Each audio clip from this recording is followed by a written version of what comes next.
اللہ تعالیٰ نے ہر چیز کو زمین سے پیدا فرمایا ہے۔ ارد گرد نظر دوڑائیں تو اللہ تعالیٰ کی بہت سی نعمتیں آپ کے سامنے ہوں گی۔ حضرت موسیٰ علیہ السلام کی قوم بہت زیادہ بگڑی ہوئی تھی۔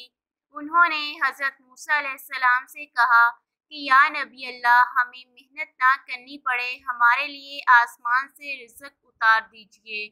حضرت موسیٰ علیہ السلام نے اللہ پاک سے دعا فرمائی، یا باری تعالیٰ آسمان سے رزق اتار، تو پھر اللہ تعالیٰ نے آسمان سے رزق اتار دیا۔ وہ نافرمان قوم، انہیں تو محنت ہی کرنا تھی۔ کچھ اس چیز میں ایسی بھی چیز تھی جس سے یہ ظاہر تھا کہ وہ محنت کریں اور محنت کر کے پھل پائیں۔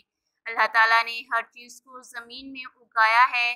گندم کا موسم ہے تو گندم اگتی ہے، جس طرح کا موسم ہوتا ہے وہ وہی اگایا جاتا ہے۔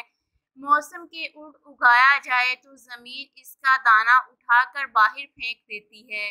آپ کو اپنے ارد گرد نظر دوڑانی ہوگی کہ اللہ پاک نے کیسی کیسی نعمتیں انسان کو دی ہیں۔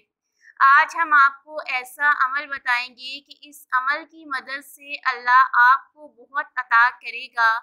ایک بھائی نے یہ عمل کیا۔ وہ کہتا ہے کہ میرے پاس کچھ نہ تھا، ایک جگہ پر کپڑے رکھ کر کاروبار شروع کیا، اسی جگہ سے چلاتا چلاتا آج میری اپنی ایک کمپنی ہے اور میں خود کپڑا تیار کرتا ہوں۔ اس عمل کی مدد سے آپ کا بیڑا بھی پار ہو جائے گا۔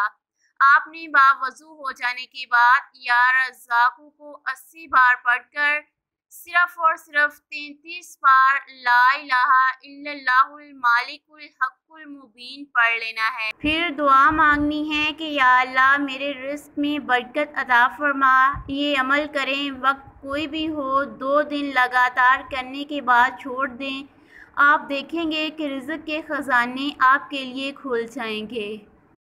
اس ویڈیو کو صدقہ جاریہ کے طور پر اپنے دوست احباب کے ساتھ بھی ضرور شیئر کیجیے گا۔ جزاک اللہ خیر۔